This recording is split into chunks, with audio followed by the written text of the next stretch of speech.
আমাদের গুনার কারণে, আমার গুনার কারণে এগুলো হইতেছে, তওবা ইস্তেগফার করতে থাকো। আমার গুনার কারণে বেশি বেশি তওবা, বেশি বেশি ইস্তেগফার। তৃতীয় নম্বর, নেক আমল বাড়াই দিতে থাকা। নিজে নেক আমল বাড়াই দিতে থাকা, যেন আমার নেক আমল বাড়তে থাকে, বদামল কমতে থাকে, এই চেষ্টায় লেগে থাকা। যত রকমের আলোচনা সমালোচনা করব, বহু রকমের মিথ্যা অপবাদ, বহু রকমের অতিরিক্ত অতিরঞ্জিত বিষয়গুলো সামনে আসতে থাকবে। তাহলে আরেকটি কি গুনাহ আমার হয়ে যাবে, আরেকটি অপরাধের সাথে আমি সম্পৃক্ত হয়ে যাব। এই কারণে একদম নিজের হালে নিজে থেকে সবার জন্য দোয়া করতে থাকা, আল্লাহ পাকের সাথে সম্পর্ক বাড়াই দিতে থাকা, কান্নাকাটি করতে থাকা, আল্লাহ পাকের দরবারে দোয়া করা, ইয়া আল্লাহ আমার অসুস্থতার নেয়ামতকে তুমি সুস্থতার নেয়ামতের দ্বারা পরিবর্তন করে দাও।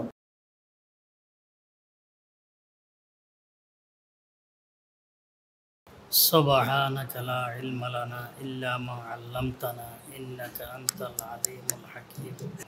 দুনিয়া দারুল হুজন বলা হয়। দুনিয়া পেরেশানির জায়গা, শান্তির জায়গা নয়।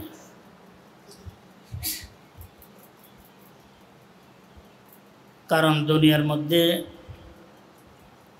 শান্তি আসে নেক কাজের মাধ্যমে, তাআল্লুক মা আল্লাহর মাধ্যমে, সুন্নতের উপর আমল করার মাধ্যমে।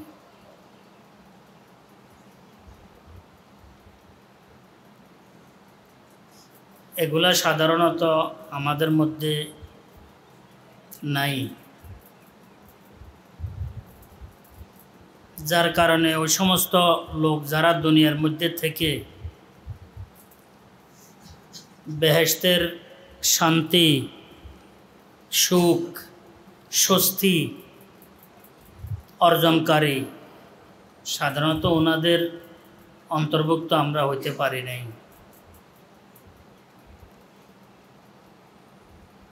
আমাদের গুনাহের শেষ নাই, আর গুনাহের কারণে আপদ বিপদ বলা মুসিবতের শেষ থাকবে না। আপদ বিপদ বলা মুসিবত আমার শারীরিক হোক, ব্যক্তিগতভাবে, পারিবারিক হোক, সামাজিক হোক, প্রাতিষ্ঠানিক হোক, কেউ তো চায় না যে কোনো বিপদের সম্মুখীন আমি হই, এটা কেউ চায় না। রাষ্ট্রীয় পর্যায়ের হোক, কোনো রাষ্ট্র কর্তৃপক্ষ চায় না যে হাঙ্গামি কোনো অবস্থার সৃষ্টি হোক, কিন্তু হয়ে থাকে। এগুলো আমাদের গুনাহের কারণে হইতে থাকে।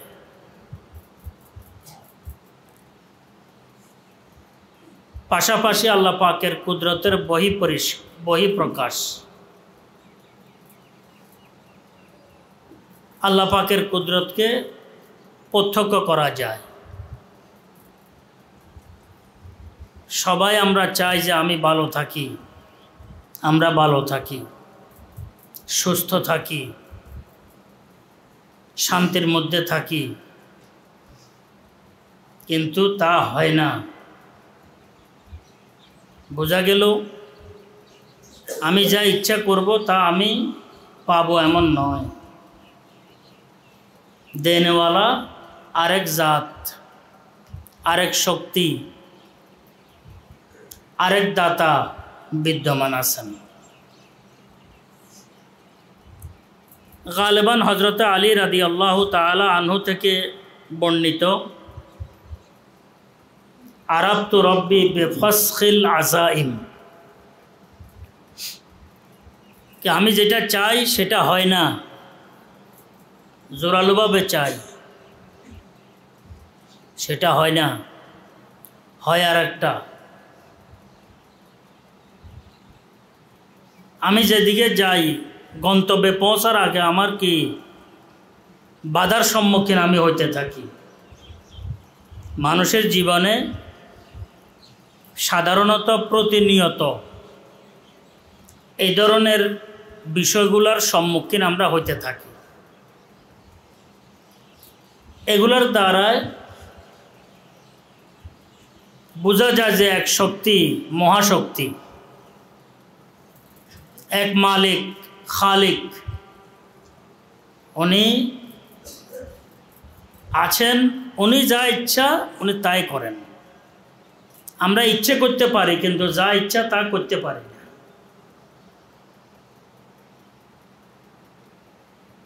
তো এই সমস্ত বিষয়গুলো নিজের ব্যক্তিগত জীবনে হোক, পারিবারিক, সামাজিক, প্রাতিষ্ঠানিক, রাষ্ট্রীয়, আন্তর্জাতিক পর্যায়ের হোক, এগুলা থেকে আমরা আল্লাহ পাকের কুদরতের বিষয়টি প্রত্যক্ষ করা দরকার যে আল্লাহ পাক এক সত্তা আছেন।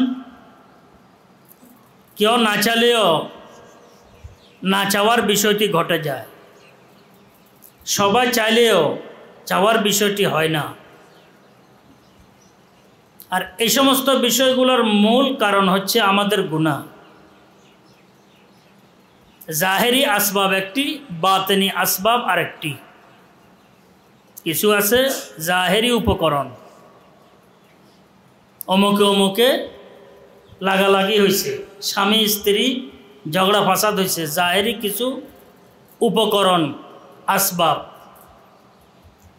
আরেকটি হচ্ছে বাতেনি উপকরণ, বাতেনি আসবাব, যেটাকে বলা হয় হাকিকি আসবাব। সেটা হচ্ছে আল্লাহ পাকের নাফরমানির কারণে এই সমস্ত বিষয়গুলা হইতেছে, হইতে থাকবে।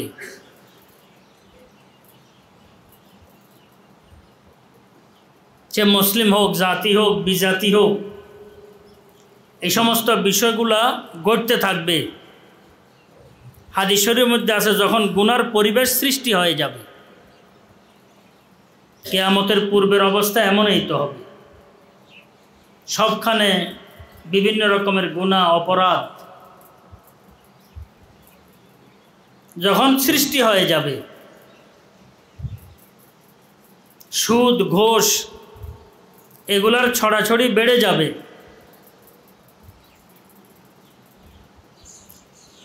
বেহায়াপনা, উলঙ্গপনার বিষয়গুলো স্থান পেয়ে যাবে সর্বত্র, মাদকের সাথে সম্পৃক্ততা বেড়ে যাবে। ফান্তাজেরু ইনদা যালিকা রিহান হামরা, খেয়ানত বেড়ে যাবে, খেয়ানত, আমানতের কোনো মূল্যায়ন থাকবে না।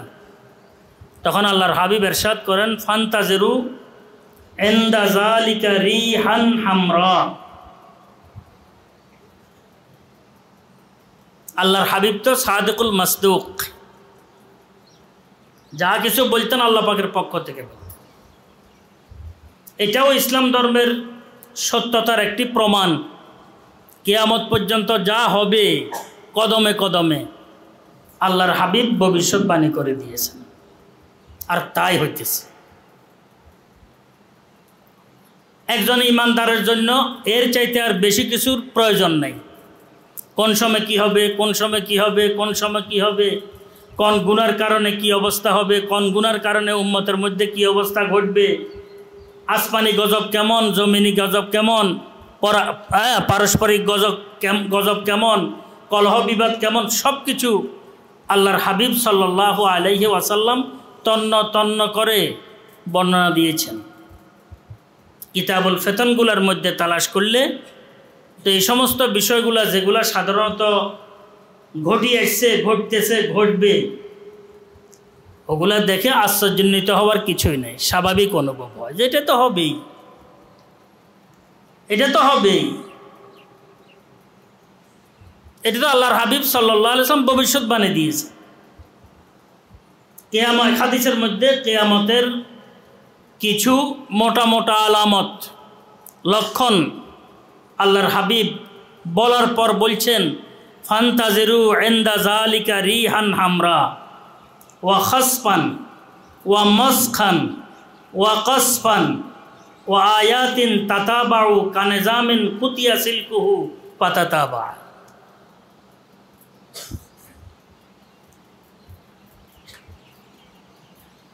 আগুনি ঘূর্ণি শুরু হয়ে যাবে। বহু সময় দেখা যায় ঘূর্ণি গেছে, গাছ জ্বলে গেছে,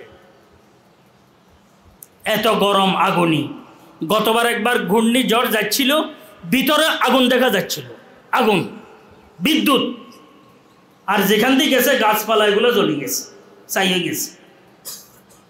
আর এবছর তো একবার বৃষ্টি হয়েছে, আমাদের এখানের কথা বলছি, এত বজ্রপাত ঘটছে আর এত বিজলি, যেটা কল্পনার বাইরে। আমি সাধারণত দেখি নাই। আমার কাছে লাগে যে এটা আমার জীবনে রাত্রে কোনো সময় ঘটছে হয়তো, কিন্তু এটা প্রথম এমন লাগছে, ভয় লাগিয়ে উঠছে। রিহান হামরা ওয়া খাসফান, জমিন ধসে যাবে, ভূমিকম্প বেড়ে যাবে। যে জমিনের উপরে গুনাহ বাড়বে, জমিনের মধ্যে কম্পন এসে যাবে। যে আবহাওয়ার মধ্যে গুনাহ বাড়বে, আবহাওয়ার মধ্যে আবহাওয়া বেগতিক হয়ে যাবে। যা হচ্ছে সমুদ্রের তাল বদলে যাবে। ওয়া মসখান, মানুষ রূপে থাকবে কিন্তু মানবতা থাকবে না। জ্ঞান বাড়বে, গুণ থাকবে না। দেখতে শুনতে খুব সুন্দর, কথাবার্তা সুমিষ্ট, কিন্তু ভিতরে হিংস্র জন্তুর মন মানসিকতা তার মধ্যে থাকবে। এগুলো হাদিসের মধ্যে আছে। ওয়া কসফান, পাথর ঝরবে আসমান থেকে। শুনছি এবছরও কোনখানে গাড়ির গ্লাস গ্লাস সব ভাঙে গেছে, এমন পাথর কি বর্ষণ হয়েছে কোন দিকে। এক ড্রাইভার বলতেছে যে বহু গাড়ি নষ্ট হয়েছে, পাথর, বড় বড় পাথরের টুকরা। ও আয়াতিন তাতাবাউ কানিজামিন কুতিয়া সিলকুহু পাতাতাবা। আল্লাহর হাবিব ইরশাদ করেন, তসবির ধাগা কেটে দিলে যেরকম একের পরে এক তসবিহ পড়তে থাকে, এইভাবে কি আযাব গজব বিভিন্ন রকমের অনাকাঙ্ক্ষিত ঘটনা নিয়মিত ঘটতে থাকবে, নিয়মিত ঘটতে থাকবে। আহাদিসগুলোর মধ্যে এক গুনার এক রকমের আযাব, এক গুনার এক রকমের আযাব, আযাবের কোনো কি শেষ নাই। সবগুলা তন্ন তন্ন তন্ন তন্ন করে আল্লাহর হাবিব সাল্লাল্লাহু আলাইহি ওয়াসাল্লাম বর্ণনা দিয়েছেন।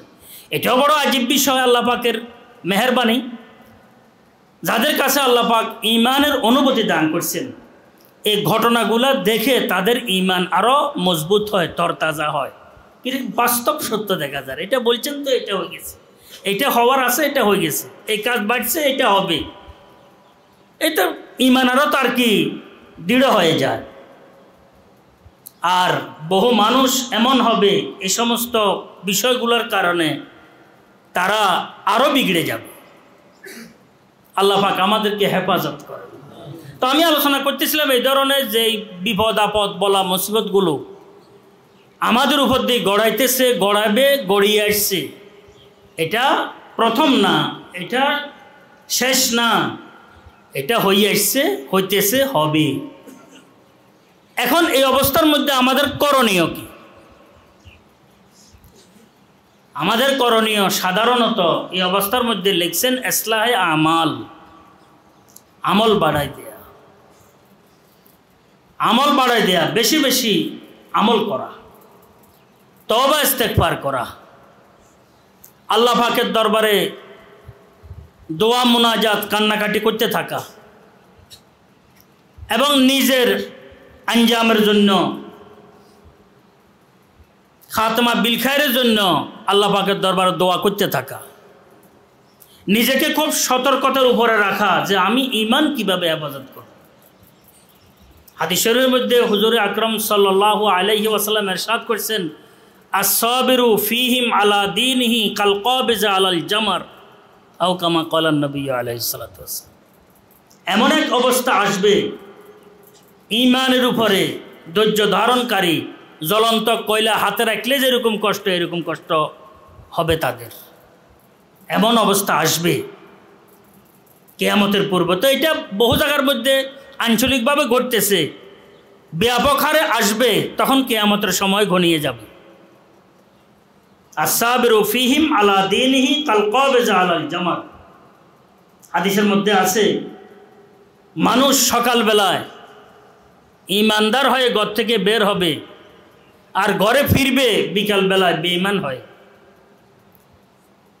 ঘরে ঢুকবে ইমানদার হিসাবে, সকালে বের হবে বেঈমান হিসাবে। অহরহ ঘটনা হাদিসে এত বেতালের পরিস্থিতি সৃষ্টি হয়ে যাবে, এত বেতালে, তাহলে ঈমান রক্ষা করা কত যে কঠিন হবে। সব বিষয়গুলোর থেকে আল্লাহ পাকের কুদরতের বিষয়টিকে খুব প্রত্যক্ষ করা দরকার, যে আল্লাহ পাকের কুদরত, আল্লাহ পাকের ইচ্ছা সবগুলার ঊর্ধ্বে। মাঝে মধ্যে এই ধরনের ঘটনাগুলো ঘটতে থাকে পুরো বিশ্বে, আঞ্চলিকভাবে ব্যাপক হারে। কোনো জায়গায় কোনো বিষয় আঞ্চলিকভাবে হয়, কোনো বিষয় ব্যাপক হারে হয়। যেমন নাকি করোনাকালীন অবস্থা, এটা ব্যাপক হারে ছিল, বৈশ্বিক একটি অবস্থা ছিল, কিন্তু সেখানে আপনার যত রকমের স্বাস্থ্য জ্ঞান, স্বাস্থ্যের বিজ্ঞান, স্বাস্থ্য সংক্রান্ত যত রকমের ব্যাখ্যা বিশ্লেষণ, সব কিছু আদা আর লেবু মশলার মধ্যে আসে গেছে, কিচ্ছু না। এগুলো ভুলা ঠিক না, কখনো ভুলা ঠিক না। হ্যাঁ জি, যে করোনাকালীন অবস্থায় কি ঘটছিল, এখানে কি আল্লাহ পাকের কুদরত কি আমরা দেখি নাই? অবশ্যই দেখা দরকার। না দেখলে আমি অন্ধ, না দেখলে আমি কি অন্ধ। আল্লাহ পাক আযাব গজবের বিষয়গুলা কোরআনে কারীমের মধ্যে আলোচনা করছেন আর বলছেন, তোমরা দেখভাল করো, জমিনে সাইর সফর করো, যারা আল্লাহ পাকের নাফরমানি করছে তাদের আঞ্জাম কি হয়েছে তোমরা একটু প্রত্যক্ষ করো। ঈমানের জন্য আর কোনো কিছু দরকার হবে না। তাই করোনাকালীন যেই বৈশ্বিক এক অবস্থার সৃষ্টি হয়েছিল, যত রকমের প্রযুক্তি, যত রকমের জ্ঞান বিজ্ঞান স্বাস্থ্যকেন্দ্রিক, আর পুরো দুনিয়ার মধ্যে সবচেয়ে বেশি স্বাস্থ্যকেন্দ্রিকই উন্নয়ন ঘটছিল, এমন একটি পরিবেশ এসে গেল যে এখন আর মরণ নাই, এমন কোনো রোগ নাই যেটার চিকিৎসা নাই। বিশ্ব এখন বহু উন্নত, বহু বড় বড় ডাক্তারদের পাশে বসলে, বহু বুদ্ধিজীবীর কাছে বসলে এমনভাবে বলতে লাগে যে এখন সব কিছু বন্দার হাতে, সব কিছু কি ডাক্তারদের হাতে। এমন বহু সময় মানে উত্তর দিতে সময় হয়তো সুযোগ ছিল না, উত্তর দিই নাই, কিন্তু এমনভাবে বলে যাইতো লাগে যে এখন সব কিছু কার হাতে? ডাক্তারদের হাতে। তো এখন আর কোনো রোগ টোগ আছে না, টাকা হলে চলে, যেখানে যাবেন রোগের চিকিৎসা আছে। এখন রোগের চিকিৎসা আছে, এমন কোনো রোগ নাই যে রোগের কিনে চিকিৎসা নাই, শুধু টাকার দরকার। কি দরকার? টাকার দরকার। এগুলো তো মনে হয় আপনাদের সামনে বহু সময় কথাবার্তা কথোপকথন হয়েছিল। তো বহু রকমের লোক আসে এই ধরনের কথাবার্তাগুলো আসলে বলছে, কিন্তু আল্লাহ পাকের কুদরত, যেই জ্ঞানের উপর মানুষের নির্ভরতা এসে যায়, মানুষের নির্ভরতা এসে যায়, যে পরিস্থিতির উপর মানুষ নির্ভরশীল হয়ে যায়, সেখান থেকে কি বড় ধরনের বিস্ফোরণ ঘটে। এখন যখন করোনাকালীন অবস্থায় যা কিছু ঘটছে, কোথায় ছিল মা, কোথায় ছিল ছেলে, কোথায় ছিল বাপ, কোথায় ছিল সন্তান, কোথায় ছিল ভাই, কোথায় ছিল ভাই ওখানে ছোট ভাই বড় ভাই, কোথায় ছিল স্বামী, কোথায় ছিল পরিবার, একে অপরের সাথে এমন বিচ্ছিন্নতা, এত দূরত্ব। আবার নাম দেখছে সামাজিক দূরত্ব বজায় রাখেন, বুঝছেন? সামাজিক কি দূরত্ব বজায় রাখেন। কারো সাথে কারো কাছাকাছি হলে বড় ধরনের কলহ সৃষ্টি হয়েছে। মসজিদের মধ্যে পাশাপাশি দাঁড়ালে মুসল্লিদের মধ্যে বড় ঝগড়া ফাসাদ শুরু হয়েছে। এবারে বাংলা সাবান লাগবে, গায়ের সাবান হবে না, এই সাবান লাগবে, অমুক সাবান লাগবে, কত কিছু হয়েছে। খারাপ না, আসবাব হিসাবে, উপকরণ হিসাবে গ্রহণ করা ঠিক আছে, কিন্তু আসবাবকে আসবাবের স্থানে রাখাটাই কি আসবাবের হক। একটা উপকরণকে উপকরণের স্থানে রাখতে হবে, এটা একটা আসবাব, উপকরণ। এটা মুসাব্বিবুল আসবাব নয়, আসবাবের স্রষ্টা নয়, সৃষ্টিকর্তা নয়। এইভাবে একটা বুঝতে হবে। আমরা আসবাবকে যদি উপরে উঠাই দিই তাহলে তো সমস্যা। এমন উপরে আমরা উঠিয়েছিলাম চিকিৎসা বিজ্ঞানকে, বাস এখন আর কিচ্ছু নাই, কোনো রোগ এমন নাই যে রোগের কোনো চিকিৎসা নাই, শুধু টাকার দরকার। টাকা দেন, মৃত্যু ছাড়া সব রোগের চিকিৎসা আছে। যাক এখানেও মৃত্যুকে বাদ দিছে, এটাও তো আল্লাহর রহমত। কথা বুঝছেন তো, এটাও আল্লাহর রহমত। কথা বহুজন এই জানাজায় গেলে যে রোগ এই রোগের চিকিৎসা অ্যাভেলেবেল, টাকা ছিল না, এই কারণে সে চিকিৎসার অভাবে মারা গেছে। আমরা কি জানাজার মধ্যে হেরে কি মাসালা বলবো, না আল্লাহর কুদরতের বিষয়ে বলবো, না ইসলামের মুসলমানদের আকিদার কথা বলবো, না আমাদের এই কে যেন ওলামাদের ব্যাখ্যা বিশ্লেষণের কথা বলবো? কিভাবে আপনি কেন বলতেছেন? ভদ্রলোক বলতেছেন, ভদ্রলোকেরা শুনতেছেন, কয় এই রোগটা একটা রোগ নেই, শুধু টাকা ছিল না, চিকিৎসার অভাবে মানুষটা মারা গেছে। কথা বুঝছেন? এইভাবে কথাবার্তা সাধারণত বলা হয়েছে। কিন্তু করোনার পরিস্থিতি আসলে আমাদেরকে বহু কিছু শিখিয়ে দিয়েছে। আমি বলি যে যত রকমের স্বাস্থ্য জ্ঞান, স্বাস্থ্য বিজ্ঞান, যত রকম আমাদের চতুরতা, আমাদের চালাকি, উন্নতি, অগ্রগতি, সবগুলা শেষ পর্যন্ত আদা আর লেবু আর মশলার মধ্যে আসে গেছে। না ভুল বলছি ভাই? যে এক লেবু 200-250 টাকা পর্যন্ত বিক্রি হয়েছে। কথা পর্যন্ত লেবুর দাম বেড়ে বহু ঘরের মধ্যে, কোনো ঘরের মধ্যে 2 জন মহিলা রাখা হয়েছে, শুধু আদা আর লেবু এগুলা ছেঁচে রস করে, আরও মশলা এগুলাকে রস বানিয়ে শুধু এদেরকে খাওয়ানোর জন্য, অন্য কোনো ওষুধে আর কাজ করে না। কথাটি বুঝাইতে পেরেছি? এখান থেকেও তো আমাদের আল্লাহ পাকের বহু কিছু কি আমাদের কি শিখার দরকার, এখান থেকে বহু কিছু আমাদের জানার দরকার, গ্রহণ করার দরকার। হ্যাঁ, জীবনে তো আর সবসময় এই ধরনের ঘটনা, কিন্তু আল্লাহ পাক কুদরতের বিষয়গুলো আল্লাহ পাক দেখিয়ে দেন। তো যে আলহামদুলিল্লাহ সেখান থেকে গ্রহণ করতে পারে সে ভাগ্যবান, যে গ্রহণ করতে পারে না সে ভাগ্যবান নয়। হে ভাগ্যবান নয়, নিজের ভাগ্য ধরে রাখতে পারে না। আর যত্র তত্র ছোঁয়াশে রোগ, কথা পর্যন্ত একজনের সাথে একজন, একজনের কাছে একজন, একজনের পাশে একজন, দেখা সাক্ষাৎ উঠা বসা সব বন্ধ হয়ে গেছে সব জায়গায়।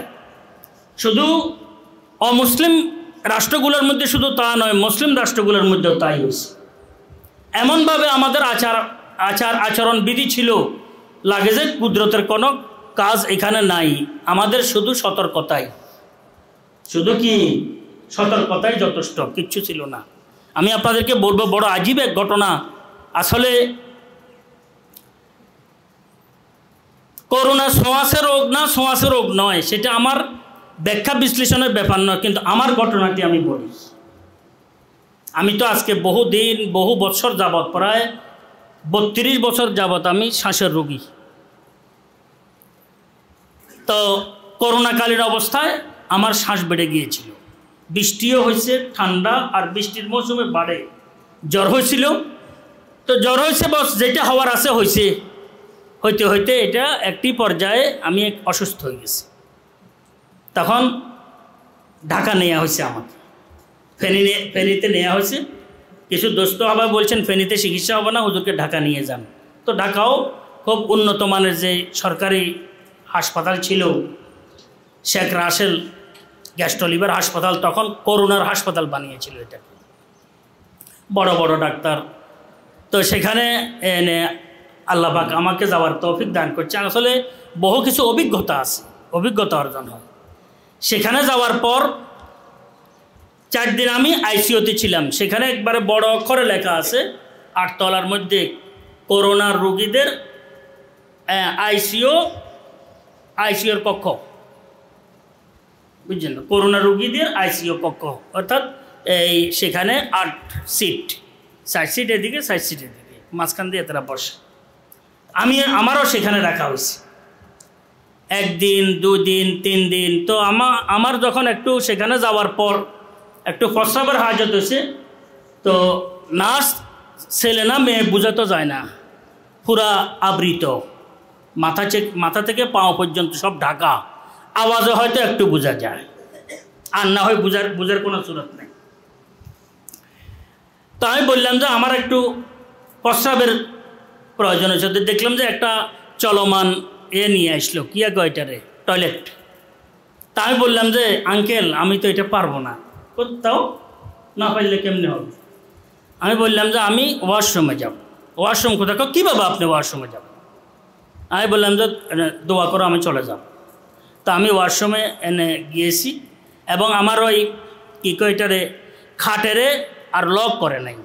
এদের বড় আসলে দিনদার হইলে, আল্লাহ পাকের রহমত হইলে দিনের সম্মান, এই দাঁড়িয়েগুলোর ইজ্জত আল্লাহর দরবারে বহুত বেশি, বন্দার দরবারেও কম নয়। কথা বুঝছেন নি?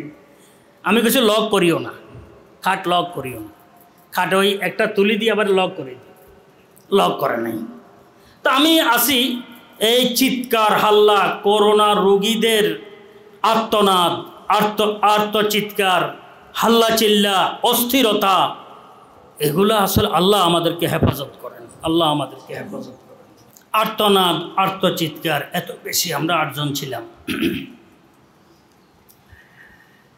সকালে দেখতাম বহু খাট এরা ভাঁজ করে ফেলছে, রাত্রে আর্তচিৎকার কমে গেছে, হয়তো রাত্রে মারা গেছে, নিয়ে গেছে, এরকম প্রতিনিয়ত।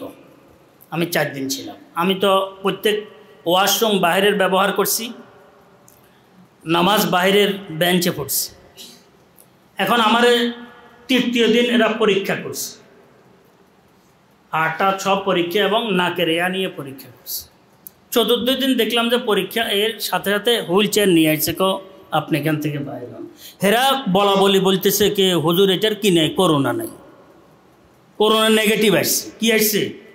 আমি আপনাদেরকে এটা বলতেছিলাম যে আসলে করোনার পরীক্ষার, করোনার হাসপাতালে আইসিইউর মধ্যে রোগীদের ভিতরে,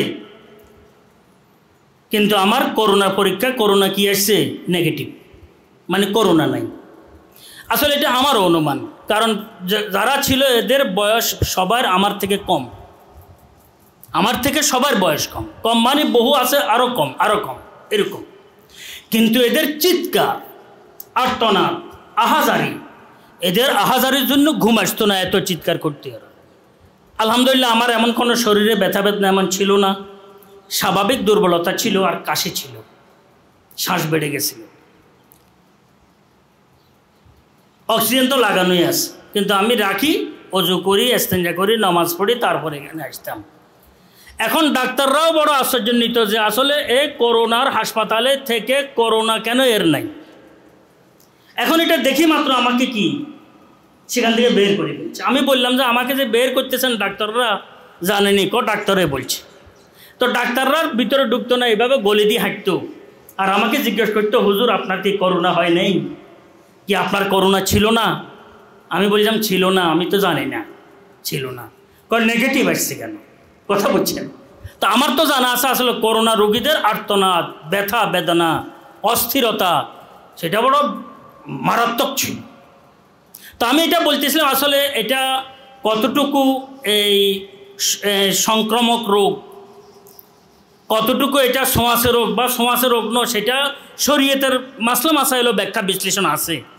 কিন্তু এটা যে হইতেই হবে, আল্লাহ পাকের কুদরতে কাজ করবে না এমন নয়। কিন্তু এটাই বলতেছিলাম, প্রত্যেকটি জায়গায় আল্লাহ পাকের কুদরত আছে। কি আছে? আর আমাদের আল্লাহর রহমতের তকদিরের উপরে ঈমান আমাদের বহু পেরেশানিকে সমাধা করে দেয়, যে আল্লাহ পাকের ইচ্ছা, আমি বন্দা, আল্লাহ পাকের পক্ষ থেকে যা হয় তা। এটার কারণে আল্লাহর রহমতে বহু পেরেশানি আল্লাহর রহমতে এনে শেষ হয়ে যায় আল্লাহ পাকের ফজলের কারণে। যাই হোক, বলতেছিলাম এই ধরনের যদি কোনো বিষয়গুলো আসে, তাহলে এখান থেকে আল্লাহ পাকের মারফতের বিষয়গুলো অর্জন করা দরকার। দেখো আল্লাহ পাকের মারফত অর্জন, যে আল্লাহ পাকের কুদরত একটা সর্ব ঊর্ধ্বে আছে। আমি চাই না এটা ঘটে গেছে, আমরা চাই না এটা ঘটতেছে, ওরা চায় না এখানে ঘটে গেছে। এটাও তো আল্লাহ পাকের একটি কুদরতের বিষয়। আমরা যেটা চাই সেটা যদি ঘটে, তাহলে তো আর কুদরতের বিষয়গুলো সাধারণত কি সামনে আসে না। এটা কুদরতের বিষয় আল্লাহ পাকের। এই কারণে 1 নম্বর এই বিষয়গুলো থেকে আমরা আল্লাহ পাকের কুদরতের প্রত্যক্ষদর্শী হওয়ার চেষ্টা করব। 2 নম্বর, আমাদের গুনার কারণে, আমার গুনার কারণে এগুলো হইতেছে, তওবা ইস্তেগফার করতে থাকবে। আমার গুনার কারণে বেশি বেশি তওবা, বেশি বেশি ইস্তেগফার। 3 নম্বর, নেক আমল বাড়াই দিতে থাকা, নিজে নেক আমল বাড়াই দিতে থাকা, যেন আমার নেক আমল বাড়তে থাকে, বদ আমল কমতে থাকে, এই চেষ্টায় লেগে থাকা। 4 নম্বর, ইমানের আমলের হেফাজতের চিন্তা চেতনা ভাবনা আমার মধ্যে যেন দ্বিগুণ বেড়ে যায়। কেউ থাকবে না, আমিও থাকবো না, যেন ইমান হাত ছাড়া আমি না হই, ইমান যেন আমার হাত ছাড়া না হয়, আকীদা যেন আমার হাত ছাড়া না হয়। এটা নিয়ে খুব চিন্তা করা দরকার, প্রতিজ্ঞা করা দরকার, দোয়া করা দরকার, চোখের পানি ফেলা দরকার। এরপরে আরেকটি নম্বর হচ্ছে সবার জন্য, দেশের জন্য, দশের জন্য, দোনো যে পক্ষের আছে, পক্ষ বিপক্ষের ঊর্ধ্বে থেকে সবার জন্য দোয়া করা। সবার জন্য কি করা? দোয়া করতে থাকা, আল্লাহর দরবারে দোয়া করতে থাকা। আল্লাহ সবাইকে তুমি হেফাজত করো, যাদের হায়াত শেষ হয়ে গেছে তাদেরকে ইমানের সাথে যাওয়ার তৌফিক দান করো। এভাবে দোয়া করতে থাকো। আর যে বিপদ, এই বিপদ আমাদের জন্য খুব খারাপ বিপদ, আমাদের রাষ্ট্রের জন্য, জাতির জন্য, দেশের জন্য, আমাদের জন্য, সবার জন্য এটা কি খারাপ। প্রত্যেকটি বিপদে খারাপ, ব্যক্তিগত বিপদে খারাপ, সামাজিক পারিবারিক বিপদ, এগুলো খারাপ আমাদের জন্য। বরদাস্ত করার মতো তৌফিক আমাদের কি নাই। এই কারণে আল্লাহ পাকের দরবারে সবার জন্য দোয়া করতে থাকা, ইসালে সওয়াব করতে থাকা, সবাই এই বিপদ থেকে যেন আল্লাহ আমাদেরকে উদ্ধার করে দোয়া করতে থাকা। হজরত সাইয়্যিদুত তায়েফা হাজী আমদাদুল্লাহ মুহাজিরে মাক্কি রহমতুল্লাহ বলছেন, এ আল্লাহ, আমরা দুর্বল, নেয়ামতে অসুস্থতাকে আল্লাহ তুমি সুস্থতার নেয়ামতে পরিবর্তন করে দাও। এই সমস্ত বিপদ আপদ এগুলো আমাদের জন্য বড় একটি বিষয়, কিন্তু আমরা এটা তাহাম্মুল করার, বরদাস্ত করার মতো শক্তি আমাদের নাই। মাওলাই করিম আমাদের এই অসুস্থতা, অস্বস্তি, অশান্তি, এই যে এটাও যে একটা আমাদের জন্য বড় বিষয়, এটাকে মাওলা তুমি সুস্বাস্থ্যের, সুপরিবেশের, সুন্দর কি নিয়ম শৃঙ্খলার, মানবতার, ইনসাফ ও আদলের এই দ্বারায় পরিবর্তন করে দাও। এটা নিয়মিত দোয়া করতে থাকা। কথাবার্তা, গীবত শেখায়, অতিরিক্ত মিথ্যা প্রচার প্রচারণা, এগুলো থেকে নিজেকে বিরত রাখা, শোনা থেকেও বিরত রাখা, দেখা থেকেও বিরত রাখা, বলা থেকেও বিরত রাখা। ফায়দা এমন নাই, লাভ বলতে কিছু নাই, দোয়ার মধ্যে লাভ, আল্লাহর দিকে মুতাওয়াজ্জি হওয়ার মধ্যে কি আমাদের লাভ, অন্য কোনো কি নাই। যত রকমের আলোচনা সমালোচনা করব, বহু রকমের মিথ্যা অপবাদ, বহু রকমের অতিরিক্ত অতিরঞ্জিত বিষয়গুলো সামনে আসতে থাকবে, তাহলে আরেকটি কি গুনাহ আমার হয়ে যাবে, আরেকটি অপরাধের সাথে আমি সম্পৃক্ত হয়ে যাব। এই কারণে একদম নিজের হালে নিজে থেকে সবার জন্য দোয়া করতে থাকা, আল্লাহ পাকের সাথে সম্পর্ক বাড়াই দিতে থাকা, কান্নাকাটি করতে থাকা, আল্লাহ পাকের দরবারে দোয়া করা, আল্লাহ আমার অসুস্থতার নেয়ামতকে তুমি সুস্থতার নেয়ামতের দ্বারা পরিবর্তন করে দাও। আল্লাহ পাক সবাইকে তৌফিক দান করেন। বহু কথাবার্তা বললাম, আল্লাহ পাক সঠিক বিষয়গুলোর উপরে আমল করার আমাদেরকে তৌফিক দান করেন, বুঝার তৌফিক দান করেন, গলত বিষয়গুলো থেকে আল্লাহ পাক আমাদেরকে হেফাজত করেন।